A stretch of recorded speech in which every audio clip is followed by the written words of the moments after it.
Hello friends, welcome to my channel Diksha English zone. इस video में हम बात करेंगे वर्ब यानी कि क्रिया। ओके, सो वर्ब क्या होता है, क्रिया किसे कहते हैं, ठीक है। वर्ब किस तरीके से इम्पोर्टेंट होता है हमारे सेंटेंस में, हमारी डेली लाइफ में, ठीक है। जब भी हमें कुछ बोलना होता है या फिर हमें कुछ लिखना होता है तो वर्ब किस तरीके से एक इम्पॉर्टेंट रोल प्ले करता है, ठीक है।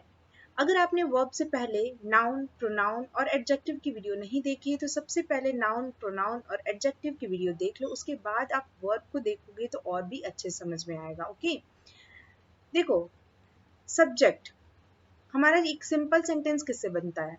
सब्जेक्ट से बनेगा, वर्ब से बनेगा और कॉम्प्लीमेंट से बनेगा। यही तो रूल होते हैं हमारे, ठीक है। यही हमारा रूल होता है किसी भी सिंपल सेंटेंस को बनाने के लिए, ठीक है। अगर सेंटेंस में से सब्जेक्ट को हटा दिया जाए तो हमारा सेंटेंस नहीं बनेगा। बिना सब्जेक्ट के, बिना नाउन प्रोनाउन के हमारा सब्जेक्ट नहीं बनता है, क्योंकि हम जो भी कुछ बात करते हैं, ठीक है, या फिर कुछ लिखते हैं या फिर कुछ बोलते हैं तो हमारा नाउन पे ही, नाउन प्रोनाउन पे ही जो भी हमारा सब्जेक्ट होता है उसी पे हम बात करते हैं, ठीक है। तो हमारा सब्जेक्ट भी बहुत ही इंपॉर्टेंट रोल प्ले करता है। अब बात आती है हमारे सेकेंड है वर्ब की। तो वर्ब किस तरीके से काम करता है? वर्ब जो होता है क्रिया, जिसे हिंदी में क्रिया कहते हैं, मीन्स जो भी सब्जेक्ट द्वारा जो भी काम किया जा रहा है, ठीक है, या फिर जो सब्जेक्ट है उसकी स्टेट ऑफ बीइंग को दिखाया जाता है तो उसे ही हम वर्ब कहते हैं। तो ये होता है हमारा वर्ब। अब बात करते हैं कॉम्प्लीमेंट की। तब सब्जेक्ट हो गया, सब्जेक्ट द्वारा किया गया काम हो गया, तो इसी से हमारा एक सिंपल सेंटेंस कंप्लीट हो जाता है। तो उसमें जो कॉम्प्लीमेंट होता है अगर वो ना भी रहे तो भी हमारा एक सिंपल सेंटेंस बन सकता है। बट अगर आप ये सोचो कि किसी सेंटेंस में से वर्ब को हटा दिया जाए तो क्या सब्जेक्ट और कॉम्प्लीमेंट मिलकर के एक सेंटेंस बन सकता है? नहीं बन सकता, ठीक है। तो वर्ब जो है एक बहुत ही इंपॉर्टेंट रोल होता है। बिना वर्ब के आप कोई भी सेंटेंस ना बोल सकते हो ना लिख सकते हो, क्योंकि किसी भी सेंटेंस में जो भी हमारा नाउन और प्रोनाउन होता है वो जो भी काम करता है या उसके द्वारा जो काम किया जाता है, या जो काम वो करता है वो किस समय में किया गया है, उस चीज को शो करने के लिए हमारा वर्ब होता है, ठीक है। तो आप समझ सकते हो कि जिस तरीके से एक ह्यूमन को चलने के लिए, बोलने के लिए या फिर कुछ भी करने के लिए एनर्जी की जरूरत पड़ती है, उसी तरह किसी भी सेंटेंस में वर्ब जो है एक एनर्जी का काम करता है, ठीक है। बिना एनर्जी के हमारा सेंटेंस जो है वो कंप्लीट नहीं होगा, यानी कि वर्ब के बिना हमारा सेंटेंस क्या होगा? कंप्लीट ही नहीं होगा, ठीक है, मीनिंगलेस हो जाएगा। सबसे पहले हम बात करते हैं इसकी डेफिनेशन की, ठीक है। Those words which give the sense of doing or being of some action or the state of being are called verbs, ठीक है।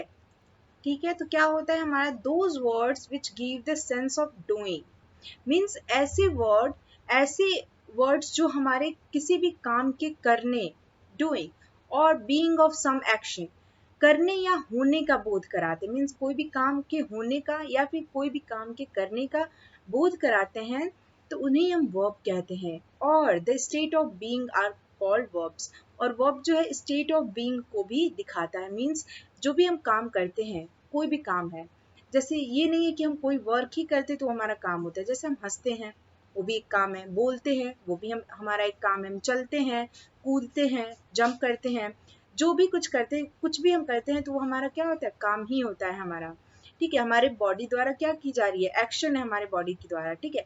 तो उस काम के होने का स्टेट ऑफ बीइंग, इसकी काम की स्थिति को भी, कि वो जो काम है वो किस स्थिति में हुआ है, प्रेजेंट में हुआ है, पास्ट में हुआ था, कि फ्यूचर में होगा, ठीक है। तो स्टेट ऑफ बीइंग को भी कौन दिखाता है? हमारा वर्ब दिखाता है। तो आप इससे समझ सकते हो कि वर्ब किस तरीके से एक इम्पॉर्टेंट होता है, ठीक है। एग्जाम्पल से समझते हैं। ही इज अ डॉक्टर, ठीक है। तो यहाँ पे देखो, इज को मैंने अंडरलाइन किया, ये हमारा वर्ब है। कैसे हमारा वर्ब है? जस्ट देखो, मैंने बोला ही इज अ डॉक्टर, क्या है? तो वह एक डॉक्टर है, वह एक डॉक्टर है। अगर मैं बोलूं ही वॉज अ डॉक्टर तो यहाँ पे हो जाएगा वह एक डॉक्टर था।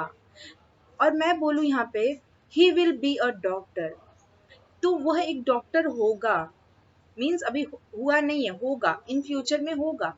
तो आप इससे एक चीज नोटिस करो कि मैंने जब विल को ऐड किया, विल बी को ऐड किया तो फ्यूचर की बात हो रही है, इज को ऐड किया तो प्रेजेंट की बात हो रही है कि ही इज अ डॉक्टर, वह एक डॉक्टर है। और मैंने यहाँ पे वॉज को ऐड कर दिया, ही वॉज अ डॉक्टर, तो पास्ट की बात होगी कि वह एक डॉक्टर था। तो आप इससे ये नोटिस कर सकते हो कि वो क्या कर रहा है, स्टेट ऑफ बीइंग को यहाँ पे शो कर रहा है। तो ये हमारा क्या हो जाएगा, वर्ब हो जाएगा। इस जो है हमारा स्टेट ऑफ बीइंग को शो कर रहा है, तो he is a doctor is हमारा क्या हो जाएगा, वर्ब हो जाएगा, क्योंकि ये क्या कर रहा है, प्रेजेंट टेंस की स्थिति को दिखा रहा है कि प्रेजेंट की बात हो रही है, कि means he is a doctor, वह अभी भी डॉक्टर है, वह एक डॉक्टर है। ठीक है। सेकंड देखो आप, मोनू राइट्स अ लेटर। ठीक है, मोनू राइट्स अ लेटर। अब यहाँ पे देखो राइट्स, यहाँ पे किसी काम, अभी मैंने स्टार्टिंग में बताया कि कोई भी ऐसे वर्ड्स जो काम के करने या होने का बोध कराते हैं और स्टेट ऑफ बीइंग को शो करते हैं, मीन्स उसकी स्थिति को शो करते हैं, मीन्स वो काम किस स्थिति में हो रही है, प्रेजेंट पास्ट फ्यूचर किस में हो रही है, और सेंस ऑफ डूइंग और बीइंग सम एक्शन, और जो है किसी भी काम के करने या होने का वो सेंस देता है, तो वो हमारा क्या होता है, वर्ब होता है। तो यहाँ पे देखो आप, मोनू राइट्स अ लेटर, तो मोनू क्या कर रहा है, लेटर लिख रहा है, मोनू एक लेटर लिख रहा है। तो वहां पे ये क्या कर रहा है, कुछ काम कर रहा है। ठीक है, यानी कि काम क्या कर रहा है, लिख रहा है। तो यहाँ पे राइट्स हमारा क्या हो जाएगा, वर्ब हो जाएगा। तो Monu writes a letter, Monu एक पत्र लिखता है। ठीक है, मोनू एक पत्र लिखता है। तो यहाँ पे देखो आप, राइट्स हमारा क्या हो जाएगा, काम हो रहा है, तो इसलिए हमारा ये वर्ब हो जाएगा। ठीक है, नोट में देखो यहाँ पे मैंने लिखा है, a verb is a important part of a sentence. ये हमने स्टार्टिंग में आपको बताया है कि वर्ब जो है हमारे सेंटेंस का क्या होता है, एक इम्पॉर्टेंट पार्ट होता है। ठीक है, किसी भी कोई भी ऐसी चीज हो, अगर जो उसका इम्पोर्टेंट पार्ट होता है, अगर उसी को हटा दिया जाए तो हमारी कोई भी जो भी थिंक होती है वो क्या हो जाएगी, यूजलेस हो जाएगी। तो इसी तरीके से जो हमारा सेंटेंस होता है, अगर उसमें से वर्ब को हटा दिया जाए तो वो हमारा सेंटेंस क्या हो जाएगा, मीनिंगलेस हो जाएगा, उससे कोई भी मीनिंग नहीं निकलेगी। ठीक है, a sentence is made meaningful only by applying verb.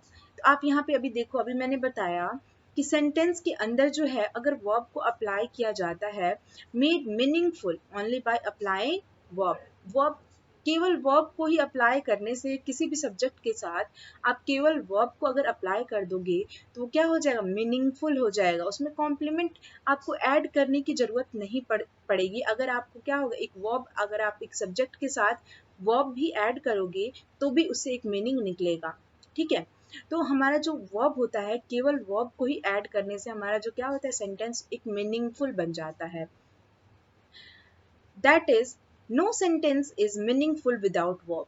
अभी मैंने बताया कि अगर वर्ब को हटा दिया जाए तो हमारा सेंटेंस क्या हो जाएगा, मीनिंगलेस हो जाएगा। तो यहाँ पे वही लिखा है मैंने कि यहाँ पे सेंटेंस जो है मीनिंगफुल नहीं होगा अगर वर्ब को हमने नहीं लिया, मीन्स अगर सेंटेंस में अगर हमने वर्ब को नहीं रखा, विदाउट वर्ब होगा वो सेंटेंस, तो हमारा क्या होगा, सेंटेंस मीनिंगलेस हो जाएगा। ओके, आई होप कि आपको वर्ब अच्छे से समझ में आया होगा। अब बात करते हैं काइंड्स ऑफ वर्ब, क्रिया के प्रकार। ठीक है, हमारा जो वर्ब होता है वो टू पार्ट्स में होता है। मेन वर्ब्स, पहला है हमारा मेन वर्ब, जिसे आप प्रिंसिपल वर्ब्स भी कह सकते हो। ठीक है, एक होता है हमारा, दूसरा है हमारा हेल्पिंग वर्ब्स। ठीक है, जिसे हम ऑक्सिलरीज वर्ब्स भी कहते हैं। मेन वर्ब हमारा टू टाइप्स का होता है, इंट्रांजिटिव वर्ब और ट्रांजिटिव वर्ब, जिसे हम हिंदी में अकर्मक क्रिया और सकर्मक क्रिया कहते हैं।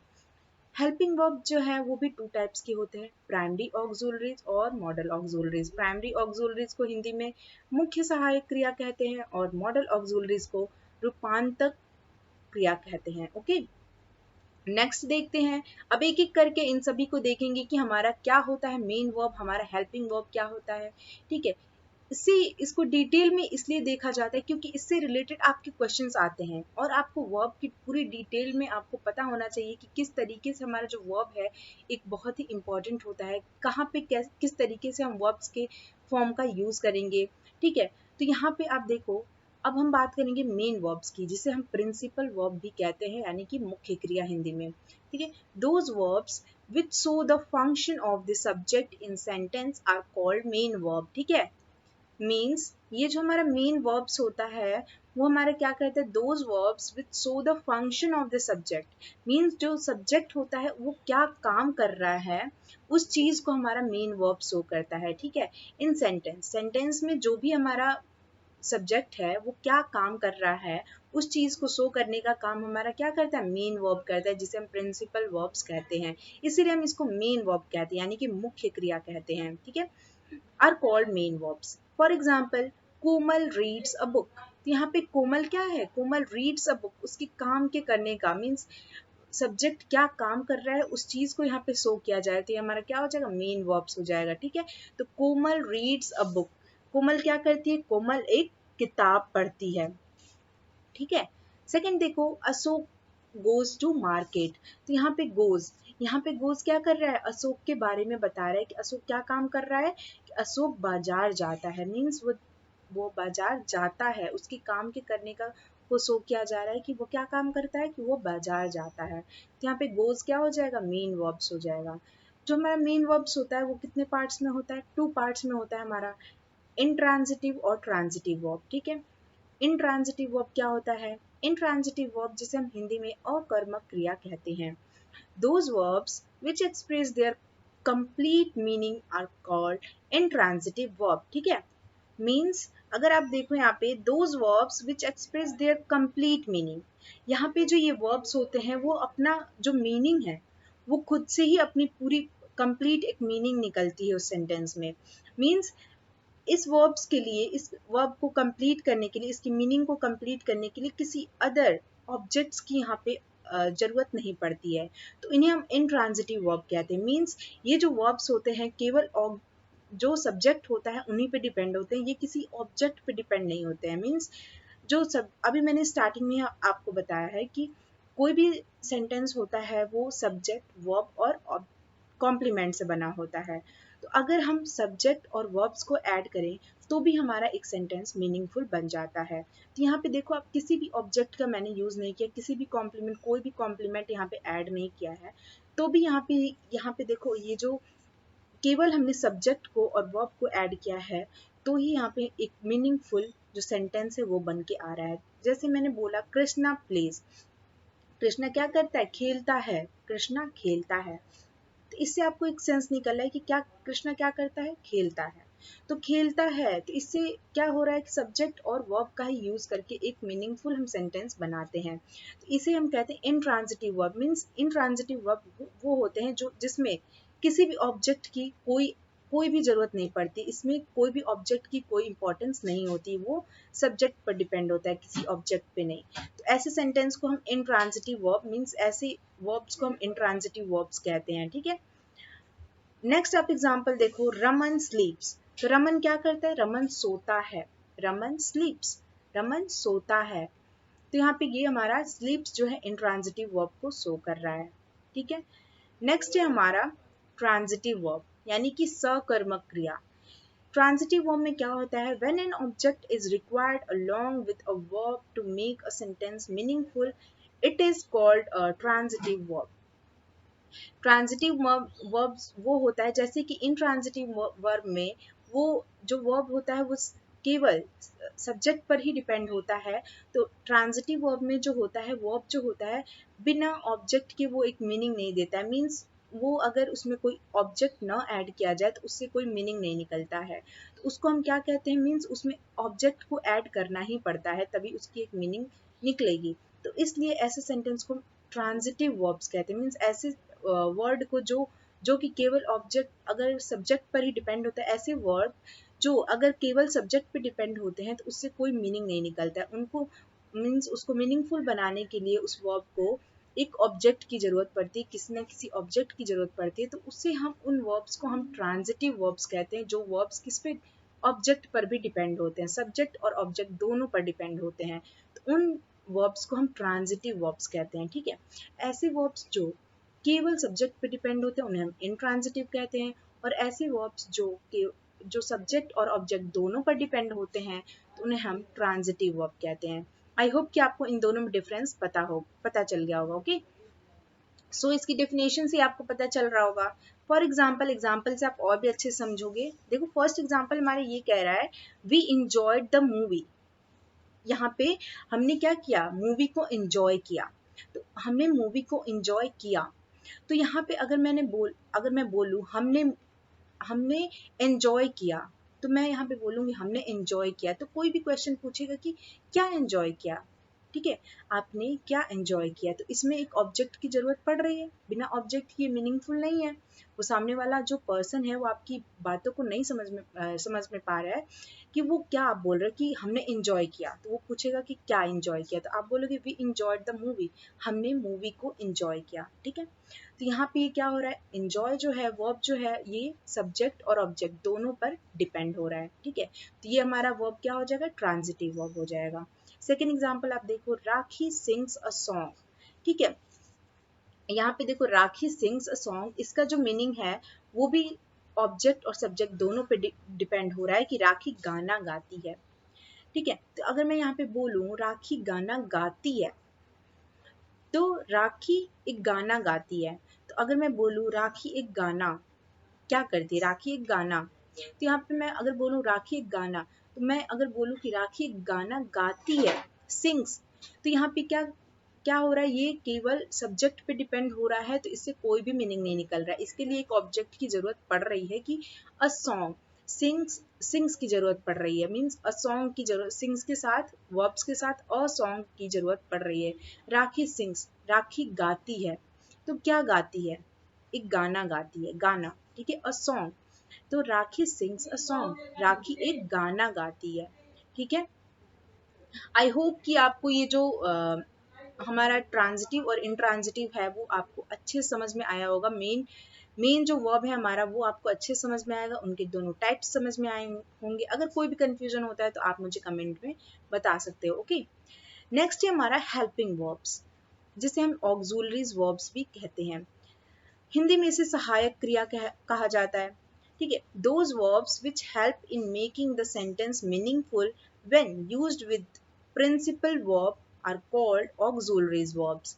ठीक है, ये जो हेल्पिंग वर्ब होते हैं जिसे हम ऑक्सिलरीज वर्ब्स भी कहते हैं, ये जो वर्ब होते हैं वो क्या करते हैं, जो हमारे मेन वर्ब होते हैं यानी कि प्रिंसिपल वर्ब होते हैं, उनके साथ उनकी हेल्प करके जो हमारा सेंटेंस है उन्हें मीनिंगफुल बनाते हैं। तो इन्हीं इसीलिए इसको हेल्पिंग वर्ब्स भी कहा जाता है, मीन्स हेल्पिंग वर्ब इसे कहा जाता है। ये क्या करते हैं, जो हमारा मेन वर्ब होता है, अभी जिसके बारे में हम लोगों ने पढ़ा है अभी, जो मेन वर्ब होता है जिसे हम प्रिंसिपल वर्ब कहते हैं, उनके साथ ये हेल्प करते हैं, उनकी हेल्प करते हैं क्या करने में, सेंटेंस को मीनिंगफुल बनाने में, तो उसे हम हेल्पिंग वर्ब्स कहते हैं। ठीक है, like is, am, are, was, were, has, have, had, do. ठीक है, do, does, did, will, shall, can, may, must, should, etcetera. ये सारे क्या होते हैं, ये ऐसे वर्ब्स होते हैं जो हमारे मेन वर्ब यानी कि प्रिंसिपल वर्ब के साथ हेल्प करके उस प्रिंसिपल वर्ब यानी कि मेन वर्ब का हेल्प करके सेंटेंस को क्या करते हैं, मीनिंगफुल बनाते हैं। तो उन्हें हम हेल्पिंग वर्ब यानी कि ऑक्सिलरीज वर्ब्स कहते हैं।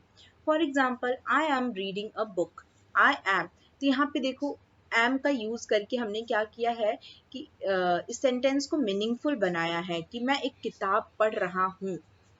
मैं एक किताब, मैं एक किताब पढ़, ठीक है, मैं एक किताब पढ़ रहा हूँ, जो है रहा हूँ एक सेंटेंस को क्या कर रहा है, कंप्लीट, एक मीनिंगफुल बना रहा है।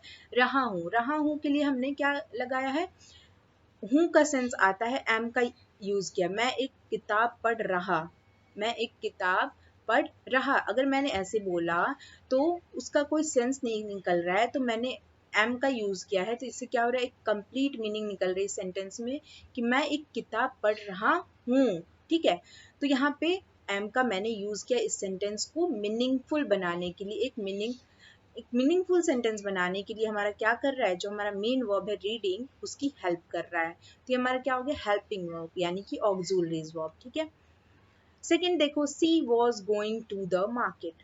यहाँ पे हमारा जो मेन वर्ब है वो है गोइंग। ठीक है, गोइंग में मैंने वॉज को ऐड किया तो इससे एक मीनिंगफुल सेंटेंस बन गया, she was going to the market.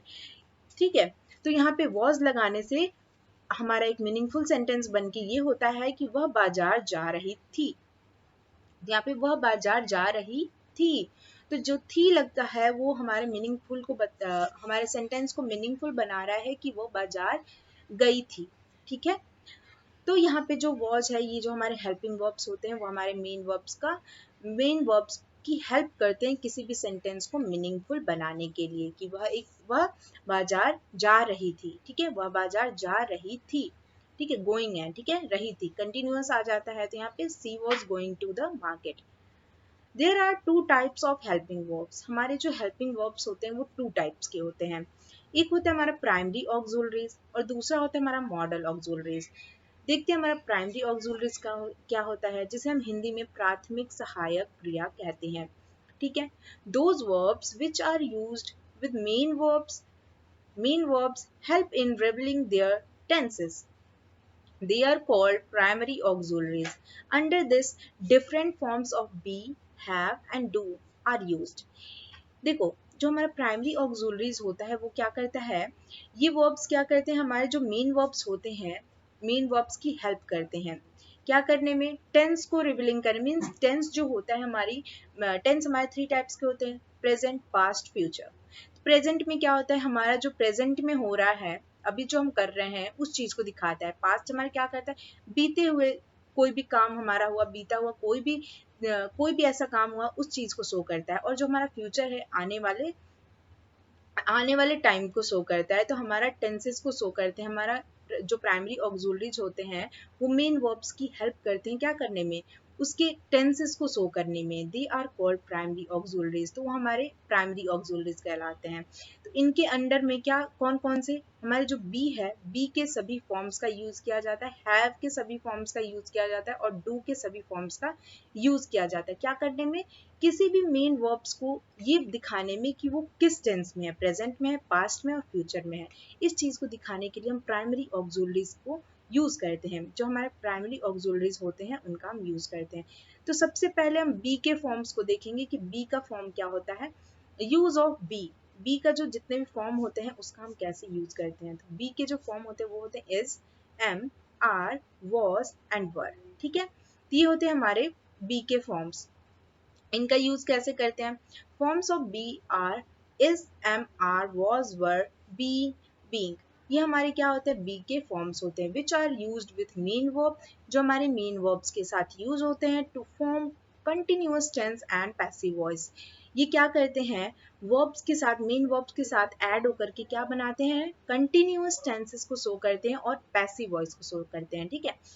Is, am, are, was, were, been और बीइंग, ये हमारे बी के फॉर्म्स होते हैं। और ये क्या करते हैं, मेन वर्ब्स के साथ, मेन वर्ब्स की हेल्प करके, यानी कि मेन वर्ब्स के साथ ऐड होकर के क्या करते हैं, कंटिन्यूअस टेंस को शो करते हैं और पैसिव वॉइस को शो करते हैं। अभी मैंने बताया प्राइमरी ऑक्सिलरीज क्या करते हैं, टेंसेस को शो करते हैं। तो जो बी का जो फॉर्म होता है वो किसको शो करता है, कंटिन्यूअस टेंस को और पैसिव वॉइस को शो करता है, ठीक है। Different forms of be are used with singular and plural subjects and in different tenses.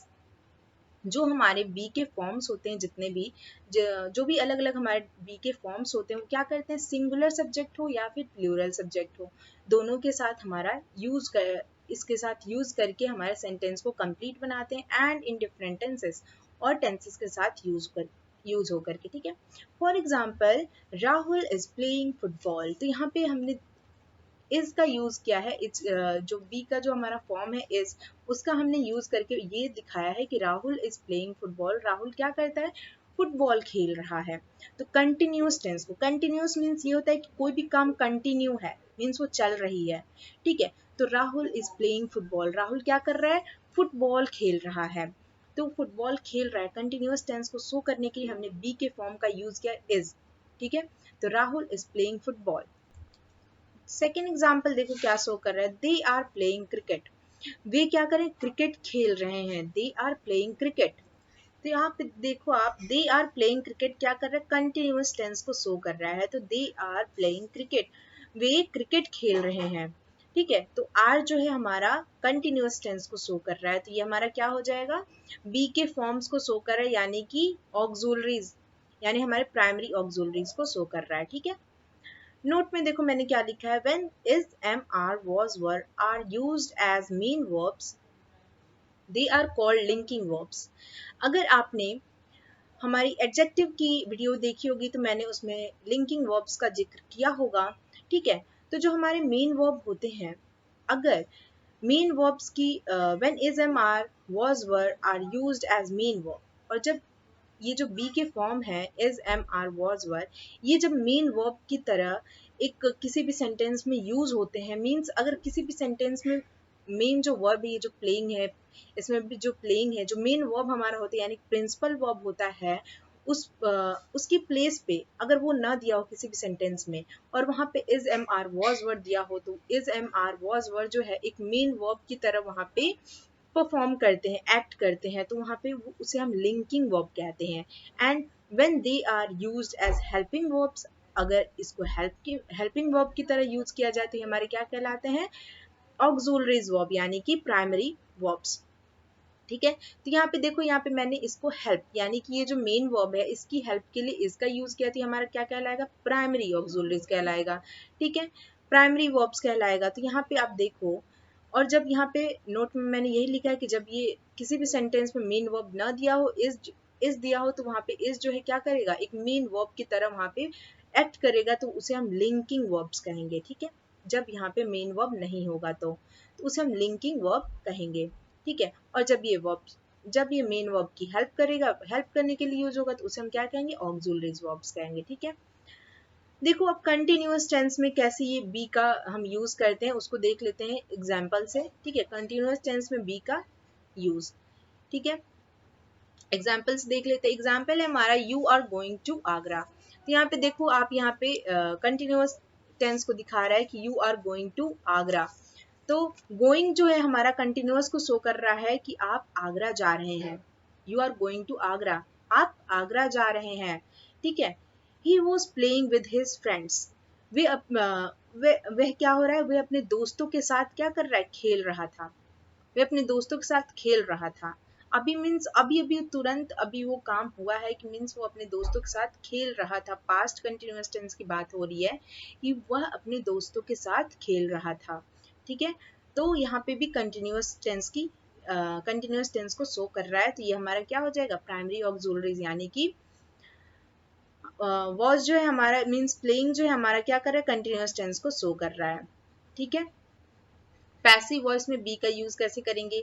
Passive voice में आप देखो, यहाँ पे देखो आपने आर का मैंने यूज किया था, यहाँ पे आर की यहाँ पे आर के नीचे अंडरलाइन होगा, यहाँ पे वॉज के नीचे अंडरलाइन होगा। ठीक है, पैसिव वॉइस में देखो आप यहाँ पे पैसिव वॉइस में बी का यूज जो है, English is taught by me, English जो है मेरे द्वारा सिखाई जाती है यानी कि पढ़ाई जाती है। ठीक है, इंग्लिश मेरे द्वारा पढ़ाई जाती है, तो यहाँ पे इंग्लिश जो है, इंग्लिश इज टॉट बाय मी, ये जो है पैसिव टेंस है, पैसिव वॉइस है। तो यहाँ पे पैसिव वॉइस में हमने इज का यूज किया यानी कि ऑक्सिलरीज वर्ब का यूज किया, तो ये हमारे क्या हो जाएंगे, passive voice means passive voice में बी का यूज। ठीक है, दे वर बिटन बाय द फादर, तो उन्हें क्या किया, उन्हें पिता के द्वारा पीटा गया, मीन्स उन्हें पिता ने पीटा, ऐसे ही बोल सकते, या फिर उन्हें पिता द्वारा पीटा गया।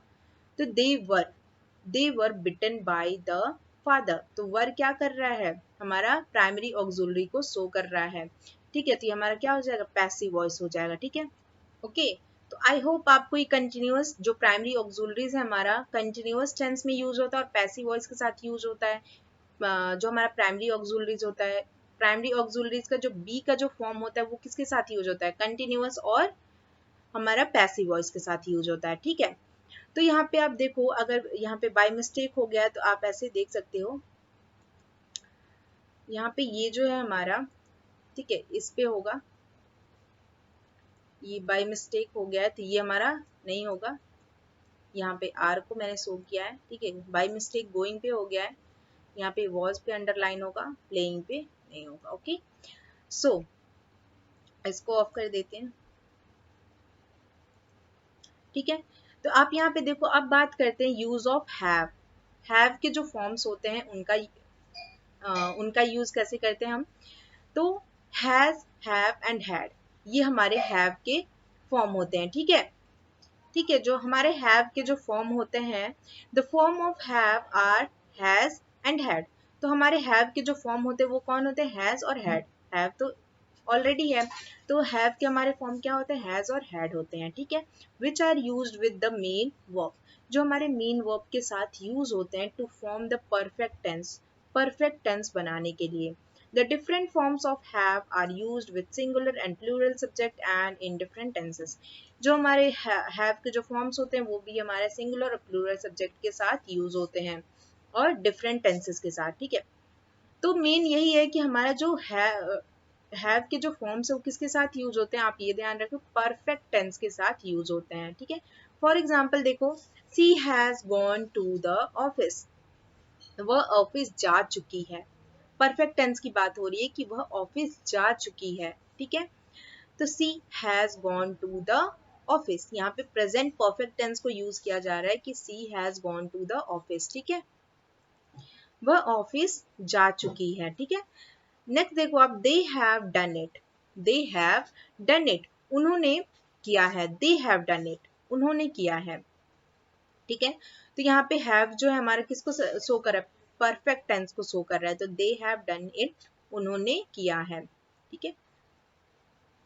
ये देखो परफेक्ट टेंस में हैव का यूज कैसे करेंगे और परफेक्ट कॉन्टिन्यूअस टेंस में हैव का यूज कैसे करेंगे। हमारा जो परफेक्ट टेंस है वो कहाँ पे यूज होता है, अगर वो प्रेजेंट परफेक्ट टेंस है तो वहां पे यूज होगा, पास्ट परफेक्ट टेंस में, फ्यूचर परफेक्ट टेंस में, या फिर यहाँ पे प्रेजेंट परफेक्ट कंटिन्यूअस टेंस में हैव का यूज होता है और past perfect tense, past perfect continuous tense में और फ्यूचर परफेक्ट कंटिन्यूअस टेंस में हमारे हैव का यूज किया जाता है, मींस हैव के फॉर्म्स का यूज किया जाता है, ठीक है। परफेक्ट टेंस यानी कि परफेक्ट टेंस में अगर इसका यूज किया जाए तो परफेक्ट कंटिन्यूअस टेंस है ये, और perfect tense as a perfect tense use होता है तो कैसे करेंगे, हैव के फॉर्म्स का यूज। फॉर एग्जांपल देखो आप, we have played the music, तो वी हैव जो है हमारा किसको शो कर रहा है, परफेक्ट टेंस को शो कर रहा है कि हमने क्या किया, म्यूजिक बजाया है, हमने म्यूजिक बजाया है, we have played the music, हमने क्या किया, म्यूजिक बजाया है, प्लेड किया है मींस बजाया है,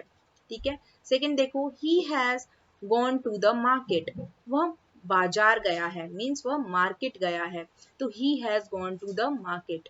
तो यहाँ पे क्या करे, परफेक्ट टेंस को शो कर रहा है कि we have played the music, we have played the music, हमने म्यूजिक बजा हमने म्यूजिक बजाया है, तो we have played the music, और he has gone to the market, वह बाजार गया है। तो ये हमारा क्या करे, परफेक्ट टेंस को, प्रेजेंट परफेक्ट टेंस को शो कर रहा है, तो ये हमारा हैव का मींस प्राइमरी ऑक्सिलरीज जो होती है हमारी, उसमें हैव के फॉर्म्स का यूज हुआ है यहाँ पे। अब देखो सेकंड है हमारा, परफेक्ट कॉन्टिन्यूअस टेंस में हैव के फॉर्म्स का यूज कैसे करेंगे। For example, Nitin has been teaching me for 2 months, Nitin मुझे 2 महीने से पढ़ा रहा है। तो यहाँ पे देखो आप, कंटिन्यूअस टेंस को भी शो कर रहा है और परफेक्ट टेंस को भी शो कर रहा है कि Nitin has been teaching me for 2 months, Nitin मुझे क्या कर रहा है, 2 महीने से पढ़ा रहा है, ठीक है।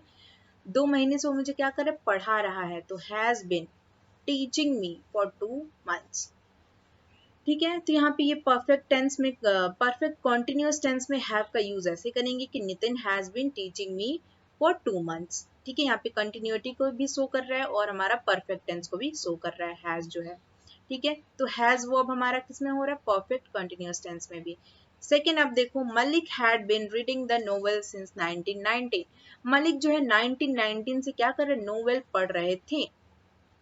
मलिक जो है हैड का यूज किया गया है, तो यहाँ पे ये पास्ट को शो कर रहा है, Malik had been reading the novel since 1919, Malik जो है 1919 से क्या कर रहा है, नोवेल पढ़ रहा था, नोवेल पढ़ रहे थे, मींस मलिक जो है 1919 से नोवेल पढ़ रहे थे। तो ये हमारा क्या कर रहा है, पास्ट परफेक्ट कंटिन्यूअस टेंस को शो कर रहा है, ठीक है। तो ऐसे हम क्या करते हैं टेंसेस में, means present perfect tense, past perfect tense, future perfect tense में हम हैव का भी यूज करते हैं, और present perfect continuous tense, past perfect continuous tense और फ्यूचर परफेक्ट कंटिन्यूअस टेंस में भी हम हैज और हैव का यूज मींस हैव के फॉर्म्स का यूज करते हैं, ठीक है। आई होप कि आपको ये हैव के फॉर्म्स भी समझ में आए होंगे। अब हमारा जो तीसरा फॉर्म है वो है डू का। डू का यूज हम कैसे करते, डू के जो फॉर्म होते हैं वो 3 होते हैं, डू, डज और डिड। डू तो डू ही होता है, और डू के जो 2 फॉर्म्स होते हैं वो होते हैं डज और डिड, ठीक है। The forms of do are does and did, जो डू के जो फॉर्म्स होते हैं वो कौन कौन से होते हैं, डज होता है और डिड होता है, which are use to form negative and interrogative sentence of present indefinite and past indefinite. जो हमारे डू होते हैं वो क्या करते हैं, नेगेटिव सेंटेंसेस और इंट्रोगेटिव सेंटेंसेस बनाने के लिए यूज किए जाते हैं। कैसे सेंटेंसेस के साथ, प्रेजेंट इंडेफिनिट सेंटेंसेस के साथ और पास्ट इंडेफिनिट सेंटेंसेस के साथ, ठीक है। Different forms of do are used with singular and plural subject. जो हमारे डू के जो फॉर्म्स होते हैं वो सिंगुलर सब्जेक्ट और प्लूरल सब्जेक्ट के साथ यूज होते हैं एंड इन डिफरेंट टेंसेस और टेंसेस में भी, ठीक है। मीन्स यहाँ पे देखो आप, प्रेजेंट इंडेफिनिट टेंस में यूज होता है और किस में यूज होता है, पास्ट इंडेफिनिट टेंस में यूज होता है, ठीक है।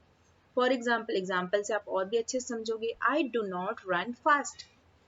तो यहाँ पे ये क्या कर रहे हैं, I do not run fast. तो यहाँ पे मैं तेज नहीं दौड़ता, मैं तेज नहीं दौड़ता, I do not run fast. तो यहाँ पे क्या कर रहा है, प्रेजेंट इंडेफिनिट को शो कर रहा है कि I do not run fast. तो डू जो है हमारे किसको शो कर, प्रेजेंट इंडेफिनिट को शो कर रहा है और यहाँ पे नेगेटिव को शो कर रहा है। तो हमारा अभी मैंने बताया कि डू जो है, डू के फॉर्म्स क्या करते हैं, प्रेजेंट इंडेफिनिट टेंसेस का नेगेटिव और पास्ट इंडेफिनिट टेंस का नेगेटिव और इंट्रोगेटिव सेंटेंसेस और प्रेजेंट इंडेफिनिट टेंस का नेगेटिव और इंट्रोगेटिव सेंटेंसेस बनाने के लिए डू के फॉर्म्स का हम यूज करते हैं। तो I do not run fast जो है प्रेजेंट इंडेफिनिट का नेगेटिव सेंटेंस है, तो हमारा यहाँ पे डू का यूज हुआ है। He did not play cricket। यहाँ पे अब did जो है पास्ट को दिखा रहा है, पास्ट इंडेफिनिट का नेगेटिव है। He did not play cricket। तो यहाँ पे आप देखो उन्होंने क्रिकेट नहीं खेला, ठीक है, उन्होंने क्रिकेट नहीं खेला, ये किसको शो कर रहा है, पास्ट को शो कर रहा है। तो यहाँ पे हमने डिड का यूज किया, ठीक है। तो डिड का ये प्रेजेंट इंडेफिनिट का नेगेटिव है, यानी कि he did not play cricket, ठीक है।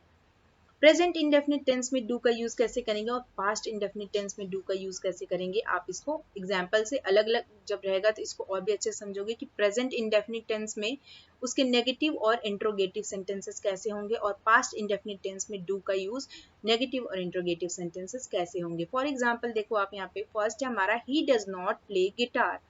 तो यहाँ पे ये जो है प्रेजेंट इंडेफिनिट का नेगेटिव शो कर रहा है कि वह गिटार नहीं बजाता। He does not play guitar, वह गिटार नहीं बजाता, ठीक है। तो यहाँ पे हमने नेगेटिव को शो किया और प्रेजेंट इंडेफिनिट को शो कर रहा है। डज जो है हमारा किसको शो कर रहा है, प्रेजेंट इंडेफिनिट को शो कर रहा है और ये नॉट जो है हमारा नेगेटिव को शो कर रहा है। तो ये हमारा क्या, प्रेजेंट इंडेफिनिट का नेगेटिव सेंटेंस हो गया। सेकेंड देखो, we do not go out of the room. हम कमरे से बाहर नहीं जाते हैं। तो यहाँ पे ये भी बोल सकते हैं हम लोग कमरे से बाहर नहीं जाते हैं, we do not go out of the room. तो यहाँ पे ये जो है प्रेजेंट इंडेफिनिट को शो कर रहा है और नॉट जो है नेगेटिव को शो कर रहा है, ठीक है। तो यहाँ पे we do not go out of the room, हम लोग कमरे से बाहर नहीं जाते हैं।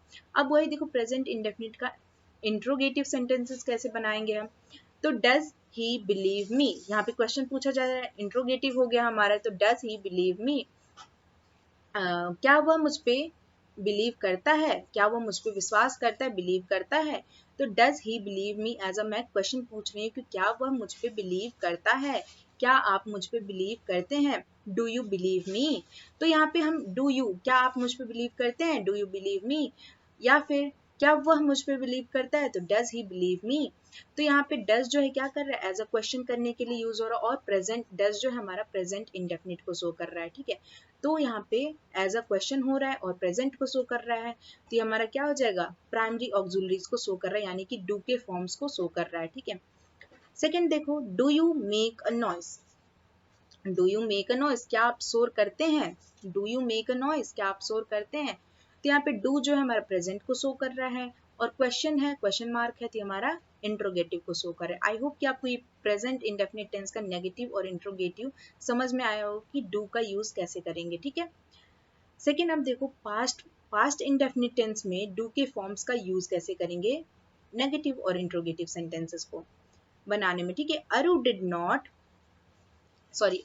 Not speak the truth. Arun जो है सच नहीं बोला, अरुण ने सच नहीं बोला, तो Arun did not speak the truth. तो क्या यहाँ पे डिड जो है अभी अरुण ने सच नहीं बोला, मीन्स वो उसको जो बोलना था वो बोल चुका है, मीन्स यहाँ पे पास्ट को शो कर रहा है कि अरुण ने सच नहीं बोला। तो did not speak the truth, ठीक है। तो डिड हमारा क्या कर रहा है, पास्ट को शो कर रहा है, और नॉट हमारा नेगेटिव को शो कर रहा है। तो ये हमारा क्या हो जाएगा, पास्ट इंडेफिनिट का नेगेटिव सेंटेंस हो जाएगा। तो हमने डिड का यानी कि डू के फॉर्म्स डिड का यूज किया मैंने, ठीक है।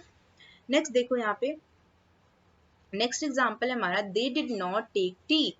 तो उन्होंने क्या किया, उन्होंने चाय नहीं ली, उन्होंने चाय नहीं ली, मैंने उनको चाय दिया, उन्होंने चाय नहीं ली थी। ये बीत गई है बात, ठीक है। ये जो हमारा जो इंसिडेंट है वो क्या हो गया, बीत चुका है।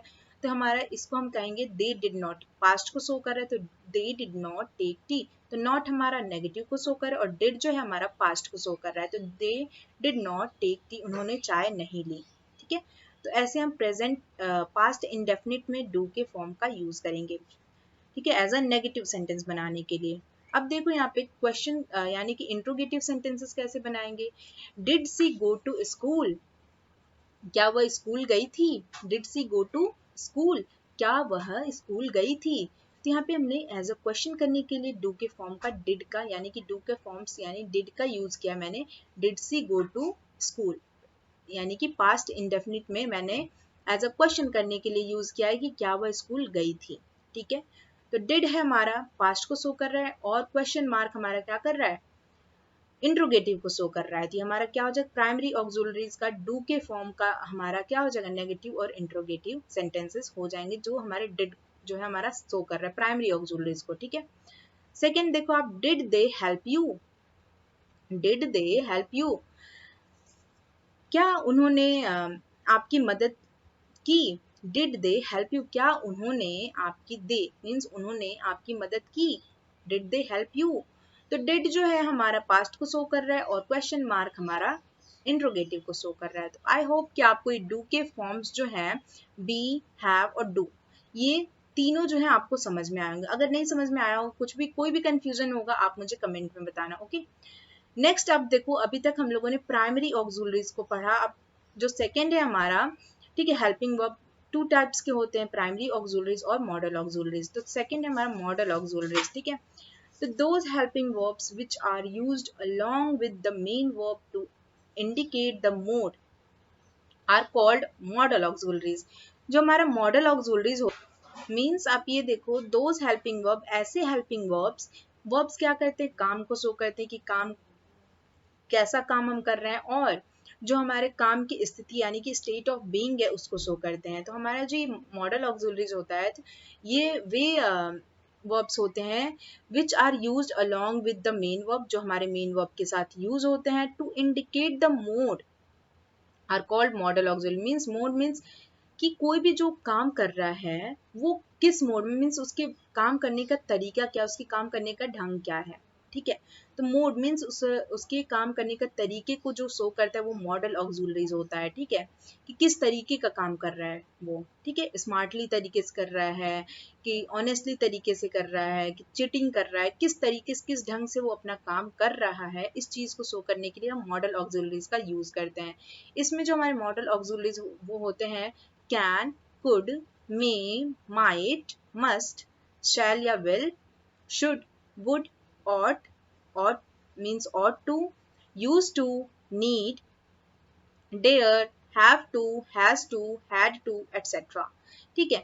तो ये हम मॉडल ऑक्सिलरीज की डिटेल में जो वीडियो है वो हम नेक्स्ट वीडियो में पार्ट 2 में बात करेंगे, ठीक है। डिटेल में इसकी बात करेंगे मॉडल ऑक्सिलरीज, ये भी हमारे बहुत ही हेल्प करते हैं, हमारे एग्जाम्स में भी इससे रिलेटेड बहुत ही क्वेश्चंस पूछे जाते हैं, ठीक है। तो मॉडल ऑक्सिलरीज किस तरीके से यूज होते हैं एक सेंटेंस में, जो हमारे मॉडल ऑक्सिलरीज जो हमारे वर्ब्स होते हैं वो किस तरीके से हेल्प करते हैं हमारे सेंटेंस को, ठीक है। तो इसकी जो वीडियो है हम सेकेंड पार्ट्स में बात करेंगे। अगर आपको इस वीडियो में कोई भी कंफ्यूजन हो तो आप मुझे कमेंट में बता सकते हो, ठीक है। आई होप कि आपको ये वीडियो अच्छी लगी हो। अगर ये वीडियो अच्छी लगी है तो please like, share, subscribe and hit the bell icon for more videos. Thank you so much guys.